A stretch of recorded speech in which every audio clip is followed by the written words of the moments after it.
Much for joining us today. Thank you. We're talking about coming up Earth Day on Sunday. Earth Day, we're excited about it. Most people think about Earth Day and maybe recycling or composting or turning the lights off. Planting a plant, exactly. doing something. But we would love if people would think a little bit about water this Earth Day. Okay, and there are so many ways that you can save water. That's a big part of what we do out here in the desert. We're trying to be more efficient because it goes a long way. And you know, nationwide, we're doing a pretty good job. There's a Reader's Digest poll, and about 26% of Americans always try to save water. Wow.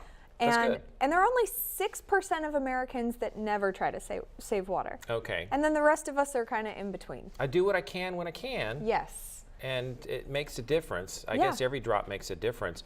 A lot of ways you can do it though. How do we save more water if you want to do it maybe without expending too much effort? Well, I think Sunday's the perfect opportunity to make it a little project. Okay. So on Earth Day, or you know, on Saturday if you're busy on Sunday, do a leak check in your home and in your yard. Okay. So it's best to start outside, and if you have a limited amount of time, outside only would be the best, because about 70 to 80% of the water used in this region is outdoors. A lot of irrigation use. A lot of irrigation. Watering those plants. Yes, so go ahead and turn that irrigation on just for a minute to check. You want to check the spray area to make sure that the water isn't hitting your sidewalk, your driveway, into a rock bed.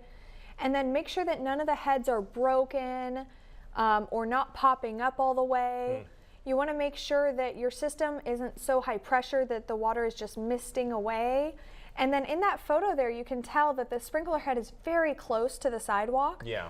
Ideally, that would be about 6 inches into the grass. Interesting. Okay, how do you get the grass up green next to the sidewalk, though, if it's not hitting the sidewalk? Well, you see how it's hitting the sidewalk? Yeah. It sprays a little bit beyond the 180 degrees. Okay, so that should hopefully be enough to keep that edge grass helpful, or green at least. Going on inside, laundry is a big use of water. Laundry is a big use. So you want to make sure that your washer is efficient. An efficient washer can do a load of laundry with about 13 gallons of water. And if you see an Energy Star label on your washer, that means it's probably one of the efficient ones. And make sure, regardless of what kind of washing machine you have, that you're washing full loads of laundry. And you know, if you just have one or two things that you need clean, maybe hold off until you've got a full load. Finally, the bathroom. Toilets are notorious leakers of water. They are. The bathroom is the biggest source of water use in the house. So make sure that you check your faucets, check the handles of those faucets. That's something you can do in the kitchen as well.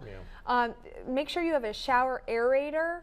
And then when you go into the toilet, take the back cover off of the tank, the rectangular part behind where you sit, and put in a couple drops of food coloring. Okay. And then you wait about 5 minutes and you check the bowl of the toilet. And if the color has gotten from the tank down to the bowl, that means you probably have a leak and you need a repair or a replacement. Save a little water in the process. Good advice there. I appreciate you being here with us. And thank you. Happy Earth Day to you on Sunday. Happy Earth Day. As well. Enjoy. If you want to find out more, there's some numbers to call, 760-323-4971 or dwa.org. Ashley Metzger, thanks for being here with us. Thank you. Top stories are on the way. You're watching the Desert's news leader.